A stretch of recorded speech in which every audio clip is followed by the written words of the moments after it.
share with you. If you've been following along with us for the last 5 weeks or so, you know that the church has been reading the Gospel of John.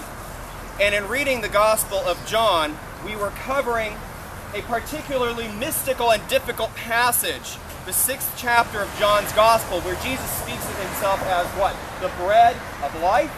And this is the bread of life which comes down from heaven, and it feeds people. Therefore, we have to truly eat and drink of this bread and this cup.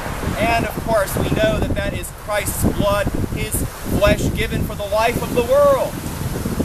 What a weird thing to teach. And of course, in the 6th chapter of John, it's precisely that weirdness which sets everybody off, leads people into quite a bit of mystical confusion. They don't know how to handle it. And so folks say, well, maybe we can't accept such a teaching. Of course, part of the problem is that the way Jesus talks makes him difficult to understand.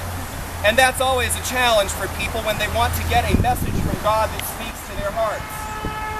So, today we are back in our cycle of readings with Mark's Gospel. It's very simple. Jesus is saying, watch what comes out of you. It's just like that. The interesting piece with this, of course, is that in Mark's Gospel, Jesus is explaining that the life of a ritual community, in this case of the Jewish community, is not the end-all and be-all of a life of faith with God. There is something broader, there is something more. And of course, this is always confusing to people of faith, because people of faith want to say, well, what I've got is what's it? This is divine reality, the thing which I do, the thing which I practice, the community that I belong to. That's it. There's the truth. And sometimes it's tempting to say, well, there isn't any other truth, because I know mine.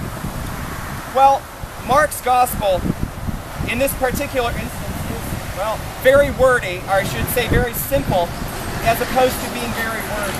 Don't worry about it, it's fine. And I'm going to read for you just a bit of the extended passage from this Gospel, so that you get a sense of just how earthy Jesus is. He isn't wordy in the same way that we find him to be in John's Gospel in the last few weeks. So, of course, when Jesus says, all these things come out of the human being that are evil, it's not about the ritual life that you have. Well, as it turns out, his friends, his disciples, don't understand. They don't get it. So Jesus then says to them, when they ask for an explanation, then do you also fail to understand? Do you not see that whatever goes into a person from outside cannot defile, since it enters not the heart, but the stomach, and goes out into the sewer? That's about as blunt as Jesus is ever going to be about the relationship between the ritual life that we believe surrounds us and then the life of the heart and the soul.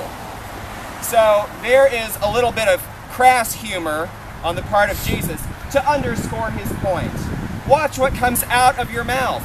Watch what comes out of your mind and your imagination. That's where the trouble begins. Do not think that your relationship with God is somehow injured because a ritual or a tradition or a long-standing practice or something we might even call a doctrine gets in the way.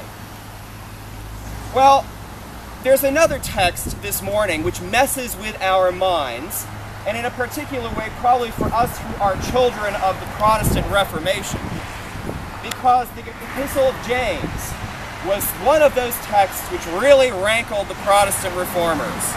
The reformers were very clear that in the life of the Spirit, in life of faith with Jesus, you can't buy your way into heaven.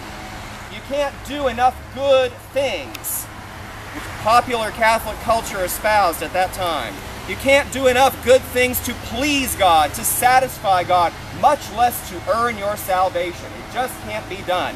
And boy, they needed to have a message like that. But the reformers also got stuck, especially Martin Luther, who I love dearly, got stuck on the Epistle of James. Because James takes a different approach than Paul might have, or at least the way the reformers heard Paul. It's Paul who gives us a teaching like, we are saved by faith, but with the grace that God gives us to believe. and not by our works.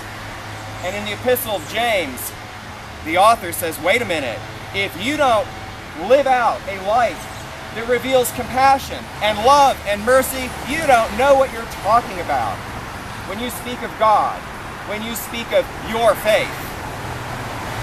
What I want to tell you this morning is that sometimes we get stuck down a particular theological road. We turn in one direction or another, and for a while it can be really life-giving. A God of justice can motivate people to do great things in a hurting neighborhood. A God of mercy can motivate us to be true disciples for those in need, those who really need a sense of God's compassion, God's embrace when they are hurting. Sense of forgiveness, knowing that God forgives, can motivate you and me to forgive and to reconcile. You might even make a whole career out of it, just so that you can live out the image that you see in the Scriptures. A God of forgiveness, a God of justice, a God of love. But you know, sometimes we find it problematic when we discover that people aren't attracted to those images of God in the Scriptures. They are attracted to images of God like the God of wrath, or a God of religious rules and regulations, a God of requirements. Sometimes we are seduced by the God who we believe gives us secret knowledge, or a God who favors us or our tribe and no others. You can get all of that depending upon what you read in this amazing text. You can follow any of those roads. And yet we spend a lifetime trying to put the mystery together on a daily basis. Yes, Jesus is the bread of life given for the salvation of the world, of whom we must eat in order to live. And then Jesus says, watch what comes out of your mouth, because what goes into the sewer doesn't matter. Notice how we have to spend the lives of the Spirit, not just as individuals, but in community, assembling this mystery in this text, which guides us and reveals to us a God who is active, a God who does not give simple answers to life's complex questions, and a God who journeys with us, no matter how confusing it can become. Amen.